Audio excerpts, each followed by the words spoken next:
Dear friends, welcome to Biblical Parivartana. Once again, welcome to Daily Devotions. దేవుని ప్రేమ ఇదిగో June 12వ తారీఖు చెందినటువంటి వాక్య భాగం యెషయా 44వ అధ్యాయం.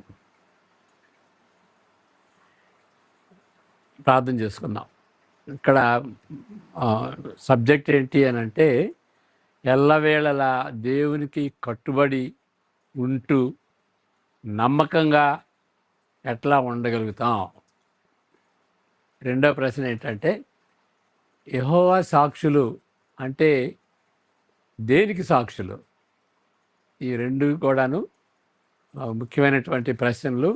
దీనికి జవాబు ఇక్కడ ఈ వాక్య భాగంలో దొరుకుతుంది.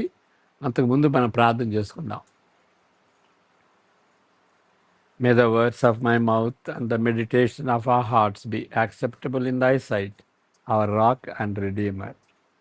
Amen.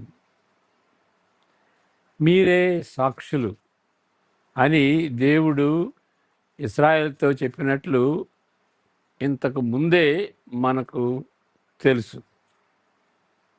ఎందువల్లంటే 43:10లో 43:12లో కూడాను అక్కడ చెప్పాడు. ఎందువలనగా దేవుడే సార్వభౌముడని, దేవుడు ఒక్కడే వీటన్నిటినీ ప్రవచించగలడని, రానున్నటువంటి వాటిని ప్రవచించగలడని.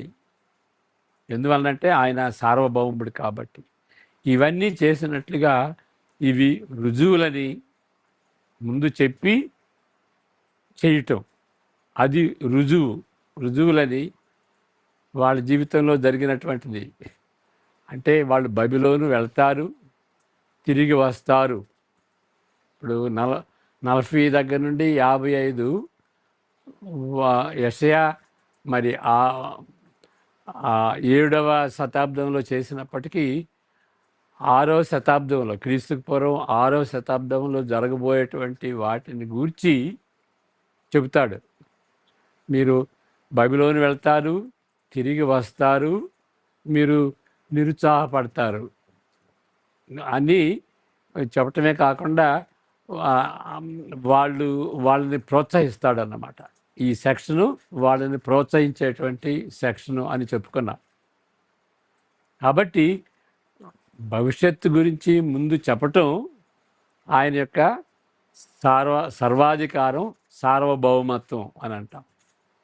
సార్వభౌమత్వంలో దేవుడి సర్వాధికారే కాదు, ఆయన సర్వజ్ఞాని కూడాను.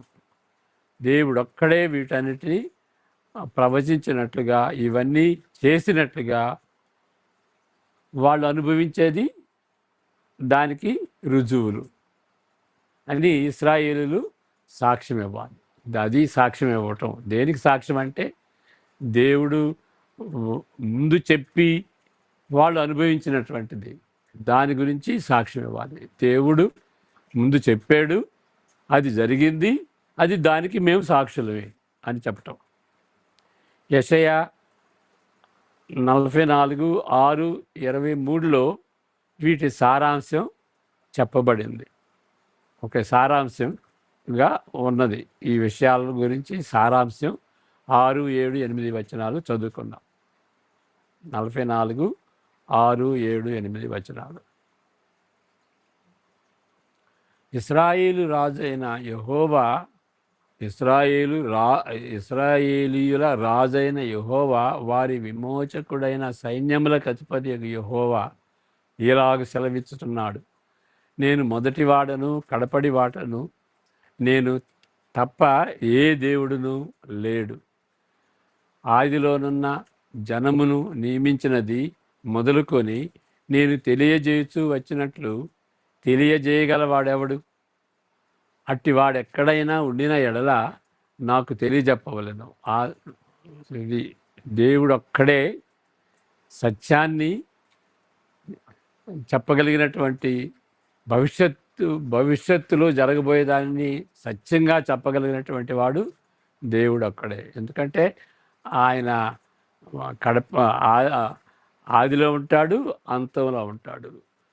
He is there from the beginning all the way to the end. ఆయనకి ఆది అంతములు లేవు అని అర్థం అన్నమాట. నిత్యంగా ఉంటాడు కాబట్టి అన్ని కాలాన్ని చూడగలడు ఆయన. ఆ సంగతి నాకు ప్రచురించవలెను. అట్టివారు భవిష్యద్విషయమును రాబో సంగతులను తెలియజెప్పు వారై ఉండవలెను. 8వ వచనం కూడా ఆ విధంగా ఇశ్రాయేలీయులు వాటిని అనుభవించిన దాన్ని దేవుడే ముందు చెప్పాడు అని దేవునికి సాక్షులుగా ఉండాలి. మీరు వెరవకుడి, భయపడకుడి. పూర్వకాలము నుండి నేను నీకు ఆ సంగతి వినిపించి తెలియజేయలేదా? మీరే నాకు సాక్షులు. నేను తప్ప వేరొక దేవుడు ఉన్నాడా? నేను తప్ప ఆశ్రయదుర్గం ఏది లేదు అన్నట్టు నేను ఎరుగను. కాబట్టి ఇది సారాంశం చెబుతున్నాడు.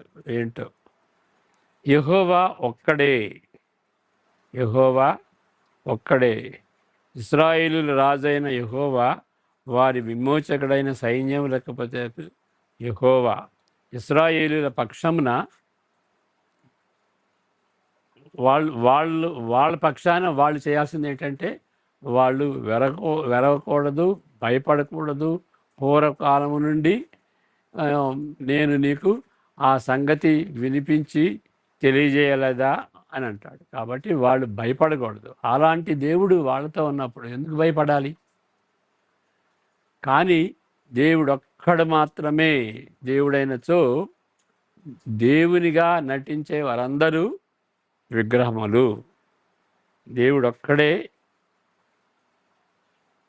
ఒక్కడే దేవుడైతే మరి దేవునిగా నటించే వారందరూ కూడాను విగ్రహములు. కాబట్టి ఈ అంశము యొక్క సారాంశము అత్యంత తీరులో విగ్రహారాధనను ఖండిస్తున్న బైబిల్ భాగంలో ఒకదానిని పరిచయం చేస్తున్నది. ఇక్కడ బైబిలు అనేక చోట్ల విగ్రహారాధన ఖండిస్తుంది. దానిలో ఇది ఒకటి, ఈ యొక్క సెక్షన్. దేవుని దృష్టిలో, ప్రజల దృష్టిలో ఏం చేయాలి? వాళ్ళు భయపడకూడదు. అలాంటి దేవుడు ఉన్నాడు కాబట్టి భయపడకూడదు. మరి దేవుని దృష్టిలో, దేవుని పక్షాన ఏంటి అంటే, విగ్రహారాధన ఎప్పుడు కూడాను దేవుని దృష్టిలో అది వికటంగా ఉంటుంది. ఒక విధంగా ఇది ప్రాథమిక పాపం. ఎందువలన అనగా, తన సింహాసనాధికారం నుండి ఆయనను తొలగించి ఆయన స్థానంలో మరి ఒకరిని లేదా మరి ఒక దానిని పెట్టడం. అంటే దేవునికి ఇవ్వాల్సినటువంటి ప్లేసు, బెనిఫిట్గా ఇవ్వాల్సినటువంటి ప్లేసు, ఇశ్రాయేలీలు దాన్ని మర్చిపోయి ఆయన దించేసేసి వేరే వాళ్ళని పెట్టడం, వేరే దాన్ని, వేరే వ్యక్తిని పెట్టడం, అది విగ్రహారాధన. అందువలన ధనాపేక్ష దురాశ విగ్రహారాధనతో సమానంగా ఎంచబడుద్ది. కొలసే 3:5 మనం చూస్తాం. అక్కడ దురాశ ధనాపేక్ష ఆ రెండు కూడా ఉంటాయి అన్నమాట. అది కూడా విగ్రహమే. దేవునికి ప్రథమ స్థానం ఇవ్వాలి. ఆ ప్రథమ స్థానం దేనికి ఇచ్చినా కానీ, మన హృదయంలో, మన ఆశల్లో దేనికి ప్రథమ స్థానం ఇచ్చినా కానీ అది విగ్రహారాధన అయిపోతుంది అని పౌలు కొలసే పత్రికలో చెబుతాడు. మనము ఆశించిన దాని వెంట, మనం దేన్ని ఆశిస్తామో దాని వెంట పడతాం. అత్యంత ఉత్సాహంతో దాని వెంట పడతాం. అది మనకు దేవుడిగా తయారవుతుంది. ఈ ఖండన వెనుకనున్న చారిత్రక నేపథ్యం కీలకమైనది. ఏ సందర్భంలో దేవుడు దీన్ని చెబుతున్నాడు అనేటువంటిది చాలా ఇంపార్టెంట్. ఎందువలనగా కారణం ఏంటి అంటే, ఇశ్రాయేలుల చుట్టూనున్న చిన్న దేశములు మాత్రమే విగ్రహారాధనను అవలంబించటం లేదు. పెద్ద అగ్రరాజ్యాలు కూడా, ప్రాంతీయ అగ్రరాజ్యములతో సహా ఒకదాని తరువాత మరొకటి, మరి అగ్రరాజ్యాలు ఒకదాని తర్వాత ఒకటి వచ్చినాయి కదా. ఆ అగ్రరాజ్యాలు కూడా విగ్రహారాధనను అనుసరించినవి.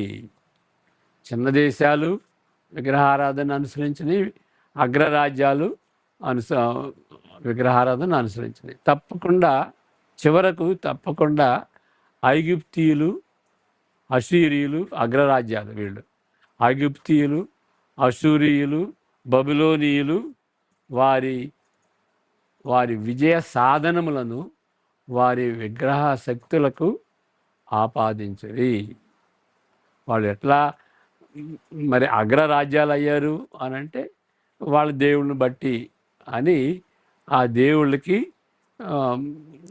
దే అస్క్రైబ్డ్ ఇట్, దానికి ఆపాదించారు. అయినప్పటికీ చిన్న దేశమైన ఇస్రాయేలు దేవుడు, వాళ్ళు ఇస్రాయేలులు ఎలాంటి వాళ్ళు? నలగగొట్టబడి, ఓడించబడి, చెరకు కొనిపోబడిన విచారకరమైనటువంటి ఆ చిన్న ఇస్రాయేలు, వారి దేవుడు తానే ఏకైక దేవుడని, తానే సార్వభౌముడని, తానే శక్తిమంతుడైన సృష్టికర్తయని, భూమిపైనున్న సర్వాధికారములన్నింటిపై సర్వాధికారిగా చెప్పుకున్నాడు. ఈ సత్యమునకు ఆయన నిబంధన ప్రజలు సాక్షులుగా ఉండాలి. దేనికి సాక్షులుగా ఉండాలో అది. వాళ్ళు చిన్న దేశమైనా కానీ, నలగొట్టబడిన దేశమైనా కానీ, వాళ్ళ దేవుడు వాళ్ళు గ్రేట్ కాకపోవచ్చు, but they have a great God. ఇది విషాదకరమైన ఈ సత్యమునకు ఆయన నిబంధన ప్రజలు సాక్ష్యముగా ఉండవలెనని, వారి చుట్టూనున్న విగ్రహారాధనకు, విషాదకరంగా ఎల్లప్పుడూ ఆకర్షింపబడుతున్న విగ్రహారాధనకు లొంగిపోకూడదని దేవుడు కోరుకుంటున్నాడు. ఆయనకు సాక్షులుగా ఉండాలి.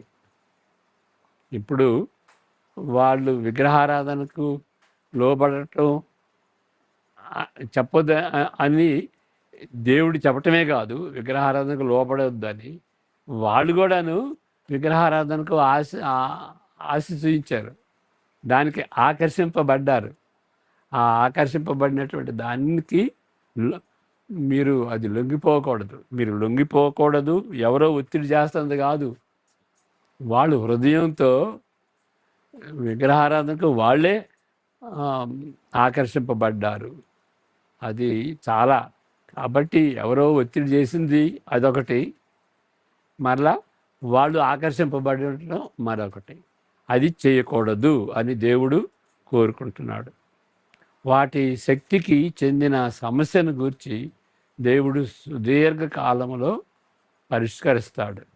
ఇక వాటికి శక్తి ఉన్నదా లేదా అనేది తర్వాత చెబుతాడు. ఇక్కడ మాత్రము ఆరాధన బుద్ధిహీనమైనదిగా చిత్రీకరించటపై కేంద్రీకరిస్తున్నది. అది ఇట్స్ అన్రీజనబుల్ అని ఇక్కడ ఈ యొక్క అధ్యాయంలో మనం చూస్తాం. దీని ద్వారా విగ్రహారాధనకు లొంగకుండునట్లు అలాంటి నమ్మకము ధ్వంసము చేయబడుతున్నది. ఈ లాంగ్ సెక్షన్లో చదువుకుందాం. విగ్రహారాధన ఏ విధంగా వెర్రితనం, ఏ విధంగా అది చేయకూడదు అనేటువంటి వచనాలు ఇక్కడ మనం చూస్తున్నాం. యెషయా 44:9-20 వరకు.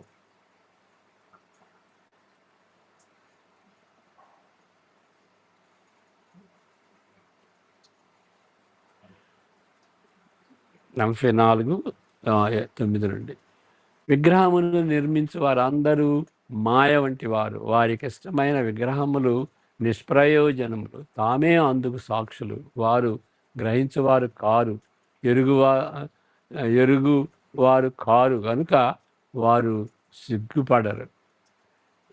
ఎందుకు నువ్వు పనికిరాని విగ్రహమును పోతపోసి దానిని ఒక దేవునిగా నిరూపించేవాడెవడు? 20 వరకు. ఇదిగో దాన్ని పూజించే వారందరూ సిగ్గుపడుదురు. ఆ శిల్పకారులు నరమాత్రులే కదా, వారందరూ పోగు చేయబడి నిలువబడవలను. నిశ్చయముగా వారు భయపడి సిగ్గుపడుదురు. కుమ్మరి గొడ్డలి పదును చేయుచు నిప్పులతో పని చేయును. సుత్యతతో దానిని నిరూపించి తన బాహుబలము చేత దాన్ని చేయును. అతడు ఒక ఆకలి కొనగా అతని బలము క్షీణించిపోవును. నీళ్లు త్రాగక సొమ్మసిల్లును. వడ్లవాడు నూలు చేసి చీర్ణముతో గీత గీచి చిత్రికలతో దాని చక్కజేయును. కర్కాటములతో గుర్తు పెట్టి దాన్ని రూపించుచు మందిరములో దాన్ని వలెనని నరరూపము గల దానిగాను నర సౌందర్యము గల దానిగాను చేయను. ఒకడు దేవదారు చెట్లను నరుకవలనని పూనుకొనును. శ్మశాన వృక్షమును కానీ, సరళ వృక్షమును కానీ, సింధూర వృక్షములను కానీ, అడవి వృక్షములలో ఏదో ఒకదానిని తీసుకొనును. ఒకడు చెట్టు నాటగా వర్షము దాని పెంచును. ఒకడు పొయ్యి కట్టెలను వాటిని ఉపయోగించును. వాటిలో కొంత తీసుకొని చలి కాచుకొనును. నిప్పు రాజబెట్టి రొట్టె కాల్చుకొనును. ఒక తుండు తీసుకొని దానితో ఒక దేవతను చేసుకొనును. దానికి నమస్కారం చేయను. దానితో ఒక విగ్రహము చేసి దానికి సాగిలపడును. అగ్నితో సగము కాల్చి ఉన్నాడు. కొదువ సగముతో మాంసము వండి భక్షించి ఉన్నాడు. తిని తృప్తి పొందగా చలికాచుకొనుచు, ఆహా చలికాచుకుంటని వెచ్చగా ఉన్నది అని అనుకొనుచున్నాడు. దానిలో మిగిలిన భాగముతో తనకు దేవతగానన్న విగ్రహమును చేయించుకొనును. దాని ఎదుట సాగిలపడుచు నమస్కారం చేయొచ్చు, నీవే నా దేవుడవు, నన్ను రక్షింపుమని ప్రార్థించును. వారు వివేచింపరు, గ్రహింపరు. చూడకుండునట్లు వారి కన్నులు కప్పబడెను, గ్రహింపకుండునట్లు వారి హృదయములు మూయబడెను. ఎవడును ఆలోచన చేయడు, నేను అగ్నిలో సగము కాల్చితిని. ఈ విధంగా ఆలోచించడు. నేను అగ్నిలో సగము కాల్చితిని, నిప్పుల మీద వేసి రొట్టె కాల్చితిని, దానితో మాంసము వండుకొని భోజనం చేసితిని. మిగిలిన దానిని తీసుకొని దానితో హేమైన దాని చేయుదునా? చెట్టు మొద్దుకు సాష్టాంగపడునా అని చెట్టు మొద్దుకు సాష్టాంగపడునా అని ఎవడును ఆలోచించుటకు ఎవనికి తెలివి లేదు, వివేచన లేదు. వాడు బూడిద తినుతున్నాడు, వాని మనసు మోసపోయినదై తప్పుదారిని వాని తీసుకొని పోతున్నది. వాడు తన ఆత్మను రక్షించుకొని జాలడనియు, నా కుడి చేతిలో ఆ అబద్ధం ఉన్నది కదా అనియు అనుకొనుటకు వానికి బుద్ధి చాలదు. ఇక దాన్ని నేను వివరించడం అవసరం లేదు.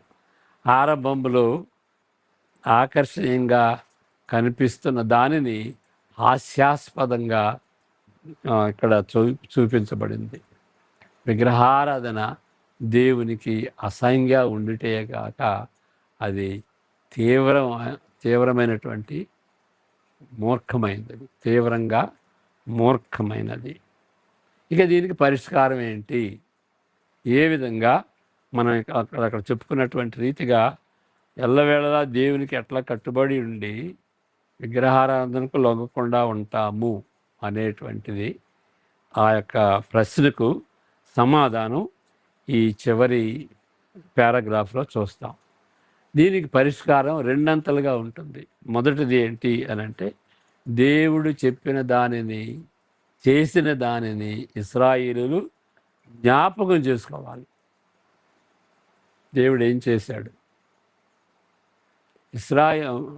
21వ వచనం. యాకోబు, ఇశ్రాయేలు వీటిని జ్ఞాపకము చేసుకొనుము. నీవు నా సేవకుడవు, నేను నిన్ను నిర్మించి తిని.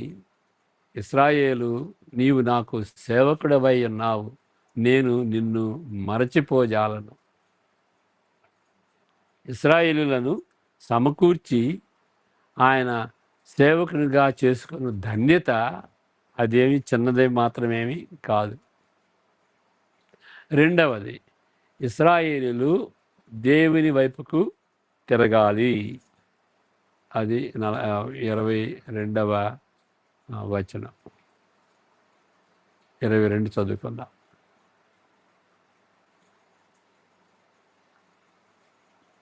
యాకోబు, ఇశ్రాయేలు వీటిని జ్ఞాపకము చేసి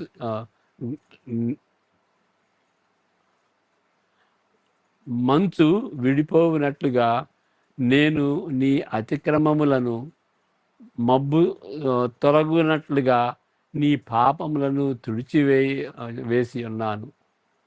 నిన్ను విమోచించి ఉన్నాను. నా యొద్దకు మళ్ళుకొనుము. నేను చేసినటువంటి దానికి జ్ఞాపకం చేసుకో. అంతేకాదు, నా యొద్దకు తిరిగి రా. దాన్నే పశ్చాత్తాపం అంటాం. దేవుని దగ్గరకు తిరిగి రావటం, పాపాన్ని వదిలిపెట్టి దేవుని దగ్గరకు తిరిగి రావటం, అది పశ్చాత్తాపం అంటాం. నా దగ్గరికి రా. షియర్ యాషు అని హెబ్రీ భాషలో చెప్తారు. దేవుని ప్రజలకు నిరంతరము ఇవి ప్రధానమైనవిగా ఉండవలెను. ఈ రెండు ప్రధానమైనవిగా ఉండవలెను. దేవుడు ఎవరు, ఆయన ఏమి చేసెనో వాటిని జ్ఞాపకం చేసుకునవలెను. ఓకే, మనము దారి తప్పినప్పుడు వెంటనే త్వరగా ఆయన వైపు తిరగవలెను. కాబట్టి మనం అది చేయాలి. ఏమి చెప్పానో, ఏమి చేసానో వాటిని జ్ఞాపకం చేసుకోవాలి. మనం దారి తప్పినప్పుడు వెంటనే ఆయన వైపు తిరగాలి. అదే 1 యోహాను పత్రిక 1వ అధ్యాయం 7, 8, 9 వచనాల్లో మనం చదువుతాం. మనం ప్రభు వల్ల తీసుకున్నప్పుడు అది చేస్తాం.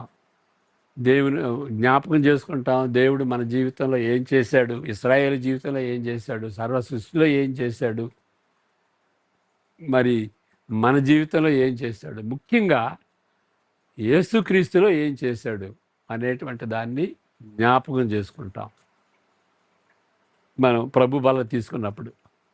ఇంకా రెండవది ఏంటంటే, ఆయనకి అయిష్టమైన దాని నుండి మనం తిరుగుతాం. ఓకే, అది చేస్తాం. అది పదే పదే చేస్తాం. కొంతమంది ప్రతి వారం చేస్తారు, కొంతమంది 2 వారాలకు ఒకసారి చేస్తారు, కొంతమంది మరి కొన్ని సంఘాలు నెలకు ఒకసారి చేస్తారు. ఏదైనా కానీ ఎంత తరచుగా అది దాన్ని జ్ఞాపకం చేసుకోవాలి. అక్కడ ఆ రోజున ఆదివారం దినాన ఆ సంస్కారం అప్పుడు, లేకపోతే ఆ ప్రభు బల సమయంలో అది అప్పుడు చేసుకోవటం. ఎందుకు అప్పుడు చేసుకోవటం అంటే, ఆ వారం అంతా కూడాను, ఆ నెలంతా కూడాను మనం మర్చిపోకుండా ఉండటం కోసం అని అక్కడ రెన్యూ చేసుకోవటం. మనం జీవించేటప్పుడు దాన్ని జ్ఞాపకం చేసుకోవాలి. మనం నిర్ణయం తీసుకునేటప్పుడు, మనం మాట్లాడేటప్పుడు, మనం మనం స్పందించేటప్పుడు, ఏదన్నా సందర్భం వచ్చినప్పుడు, ఒక సంఘటనకి స్పందించేటప్పుడు అప్పుడు జ్ఞాపకం చేసుకోవాలి. మనం దేవుని ప్రజలం. దేవుడు మనకి ఈ విధంగా మన జీవితంలో చేశాడు, కృపాకార్యాన్ని చేశాడు, రక్షణ కార్యాన్ని చేశాడు అని జ్ఞాపకం చేసుకోవాలి. మరి మనం పర్ఫెక్ట్గా ఉన్నాం కాబట్టి ఏ విధంగా దేనిలో అయితే స్పెసిఫిక్గా, ప్రత్యేకంగా, నిర్దిష్టంగా దాన్ని తెలుసుకుని దాని నుండి తిరగాలి. అంతేగాని జనరల్గా చెబుతారు, అయ్యా నేను ఏదన్నా పాపం చేస్తే నువ్వు దాన్ని క్షమించు అంటే దానిలో ఏం లాభం లేదు. ఏం పాపం చేసాం, ఏ పాపం చేస్తే అంటే జనరల్గా ఉంటుంది. పాపం చేస్తే నీకేదన్నా, నీ దృష్టిలో ఏదైనా పాపం చేస్తే నువ్వే ఆలోచించుకో, నన్నైతే మాత్రం క్షమించు అన్నట్టుగా ఉంటుంది. అది కాదు, మనం మారాలి, మనం మనం పశ్చాత్తాపపడాలి, మనకి ఫీలింగ్స్ రావాలి, మన హృదయంలో చలనం ఉండాలి అని అంటే ఆ ప్రత్యేకమైనది ఏంటో, దేవునికి అసహ్యకరమైనది ఏంటో, అయిష్టమైనది ఏంటో తెలుసుకుని ఆ విషయాన్ని నిర్దిష్టంగా ప్రత్యేకంగా ఆ విషయాన్ని ఎత్తి చూపుతూ, ప్రభువా నేను అక్కడ అబద్ధం ఆడాను, అక్కడ నేను అట్లా చెప్పకుండా ఉండాల్సింది చెప్పాను, నన్ను క్షమించయ్యా అని ఆ విధంగా స్పెసిఫిక్గా చెప్పినప్పుడు మనం ఎదుగుతాం, పరిశుద్ధతలో ఎదుగుతాం. ఆ విధంగా దేవునికి మనం కట్టుబడి ఉంటాం. యోహాను పత్రిక, మొదటి పత్రిక 7, 8, 9 వచనాలు, మొదటి అధ్యాయంలో. అయితే ఆయన వెలుగులోనున్న ప్రకారము మనము వెలుగులో నడిచిన ఎడల, అంటే దాని అర్థం ఏంటంటే వెలుగులో నడవటం అంటే దాచుకొనకుండా వాటిని బయట పెట్టిన ఎడలా, పశ్చాత్తాపడిన ఎడలా, దేవుని సన్నిధికి తీసుకొని వచ్చిన ఎడలా, దేవుని వెలుగులోనికి తీసుకొని వచ్చిన ఎడలా మనము అన్యోన్య సహవాస గలవారమై ఉందము. ఒకరికొకరికి మరి సమాధానం ఉంటుంది. అప్పుడు ఆయన కుమారుడైన యేసు రక్తము ప్రతి పాపము నుండి, this is the real crux of the gospel, this is centrality of the gospel. యేసుక్రీస్తు మనం బయట పెడితే, మన డాగులేంటో బయట పెడితే ఆయన శుద్ధి చేస్తాడు. అది బయటికి తీసుకురాకుండా ఉంటే, అది తప్పని ఒప్పుకోకుండా ఉంటే ఆయన ఎట్లా శుద్ధి చేస్తాడు?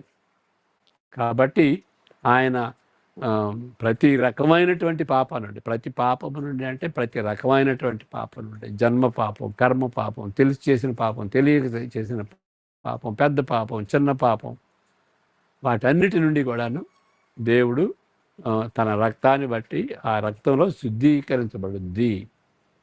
అంటే మెకానికల్ కాదు, మన మన హృదయంలో మనం ఆశించినప్పుడు యేసుక్రీస్తు యొక్క రక్తం మనల్ని కడిగి శుద్ధి చేస్తుంది. నెక్స్ట్ వచనం 8, 9 వచనాలు కూడా. 1 ఓకే, మనము పాపము లేని వారమని ఒప్పుకునే ఎడల మనలను మనమే మోసపుచ్చుకుందుము, మరియు మనలో సత్యం ఉండదు. చివరికి 9వ వచనం, మన పాపములను ఒప్పుకొని ఎడల ఆయన నమ్మదగిన వాడును నీతిమంతుడును కనుక ఆయన మన పాపములను క్షమించి సమస్త దుర్నీతి నుండి మనలను పవిత్రులుగా చేయను. మనం చనిపోక ముందే ఈ విధమైనటువంటి రీతిగా మన పాపాలన్నీ ఒప్పుకుని, అవి పాపమని గ్రహించుకుని పాపాలన్నీ ఒప్పుకుంటే దేవుడు సిద్ధంగా ఉన్నాడు క్షమించటానికి. ఒకవేళ అది చేసి ఉంటే, ఆ విధంగా మారు మనసు పొందితే, మరి కాళ్ళు కడుక్కున్నటువంటి రీతిగా, చేతులు కడుక్కున్నటువంటి రీతిగా, ప్రతిసారి స్నానం చేయనవసరం లేదు, కాళ్ళు కడుక్కున్నటువంటి రీతిగా, చేయి కడుక్కున్నటువంటి రీతిగా మనం దేవుని కుమారులుగా దేవుని దగ్గరకు వచ్చి, అయ్యా నీ కుమారుడుగా మరి సాక్షిగా ఉండాల్సినటువంటి వాడిని సాక్షిగా లేను అని మనం ఒప్పుకొని మనం పరిశుద్ధతలో ఎదగాలి. ప్రార్థన చేసుకుందాం. యెహోవా నిన్ను ఆశీర్వదించి కాపాడును గాక, తన తన కాంతిని నీపై ప్రకాశింపచేసి నిన్ను కరుణించును గాక. ఆయన తన సన్నిధి కాంతిని నీపై ఉదయింపజేసి నీకు నీ ఇంటి వారికి ఇప్పుడు ఎల్లప్పుడూ సమాధానం కలుగజేయను గాక. ఆమేన్. God bless you.